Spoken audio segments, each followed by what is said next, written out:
Hello friends, this is Nurse Josh from Shoestrings. So today I wanted to talk a little bit about feelings. In your kits, you're going to find that we've sent home this really amazing feelings wheel.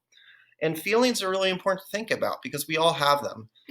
Sometimes I might be feeling a little bit happy. Sometimes I might be feeling a little bit sad. Sometimes I could be feeling frustrated.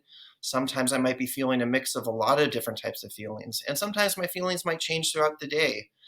Sometimes when our feelings get really strong, we may not want to talk about them. It can be helpful to have a feelings wheel so that we can just point and let people know how we're feeling without having to really talk about it if that's how we're feeling. So you'll see in this feelings wheel, we have upset, and you can see that the face looks a little bit upset. We have sad, see some teardrops, that definitely looks a little bit sad.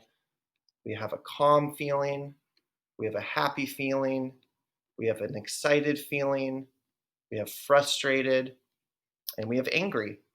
And what you can do is you can put this on your wall, you can hang it somewhere, and when you're having a strong feeling, instead of having to talk about it if you're not feeling like that's a good thing for you, you can just go ahead and move the little arrow to show people how you're feeling.